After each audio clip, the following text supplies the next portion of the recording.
নমস্কার। আজ আমাদের অনলাইন ক্লাস স্টেপ 15। আজকের আমাদের বিষয় হচ্ছে এসএনআর ব্যবসায়িক জীবন, এসিজিপি গ্রাম পঞ্চায়েত বিরোধী রাজনৈতিক দলের সচিব সুবিধাভোগী তহবিল কী এবং এর সুবিধা কী। আমরা এখানে আলোচনা করি এসিজিপি গ্রাম পঞ্চায়েত যে বিরোধী রাজনৈতিক দলের সেক্রেটারি বেনিফিশিয়াল ফান্ড কী। বিরোধী রাজনৈতিক দল মানে সেই যে দলগুলির সংশ্লিষ্ট গ্রাম পঞ্চায়েতে পর্যাপ্ত গ্রাম পঞ্চায়েতের সদস্য রয়েছে। প্রতিটি পঞ্চায়েতের বিভিন্ন রাজনৈতিক দল রয়েছে এবং তাদের যে সমর্থক এসিজিপি প্রকল্পের পছন্দের দুই পক্ষ হল পরিপক্ক রাজনৈতিক দল, যার মানে হচ্ছে রাজনৈতিক দলের অনেক বেশি গ্রাম পঞ্চায়েত সদস্য রয়েছে, এবং অন্যান্য রাজনৈতিক দলগুলির যে গ্রাম পঞ্চায়েত সদস্যের সমর্থক কম। এই রাজনৈতিক দলের বিরোধিতাকে অবশ্যই ওই গ্রামে পঞ্চায়েতের সচিবের স্বীকৃতি দিতে হবে। এসিজিপি রাজনৈতিক দলের জন্য একটি তহবিল তৈরি করা হয়, যেটিকে এসিজিপি গ্রাম পঞ্চায়েত বিরোধী রাজনৈতিক দলের সচিব তহবিল বলা হয়। এসিজিপি এর কাজের উল্লেখিত তহবিলের জন্য একটি কমিশন দেবে।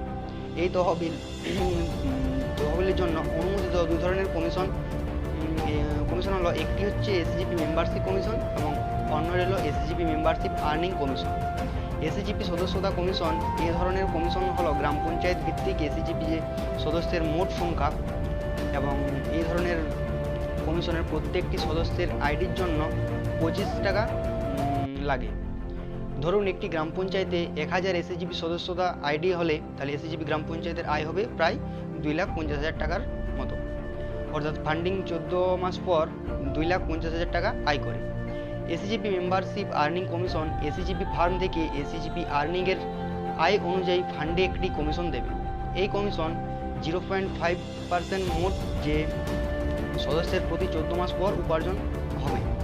যদি একজন এসিজিপি 14 মাস শেষে 50 লাখ মানে 15 লাখ আয় করে, এসিজিপি গ্রাম পঞ্চায়েতের বিরোধী রাজনৈতিক দল প্রতিটি যে মেম্বার সেই হিসাবে প্রায় 7,50,00,000 টাকার মতো আয় করে।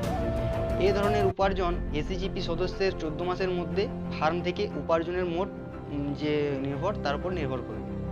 এর কিছু শর্তাবলী হলো, এ তহবিল যে অর্থের কোনো প্রকার রাজনৈতিক দলের ক্যাম্পিংয়ের ব্যবহার করা যাবে না, এবং এসিজিপি মেম্বারশিপ কমিশন এসিজিপি মেম্বারশিপ আইডির গণনা করে আবেদন আইডির সংখ্যা নয়, এবং এসিজিপি বলেছে যে তহবিল শুধুমাত্র নিজ নিজ গ্রাম পঞ্চায়েতের জন্য সামাজিক উন্নয়নের জন্য অর্থ ব্যবহার করা হবে। যে কমিশন সংক্রান্ত সমস্ত যে বিরোধ শুধুমাত্র এসএনআর ব্যবসায়িক জীবন যে প্যানেল অ্যাডভোকেট দ্বারা সমাধান করা হবে।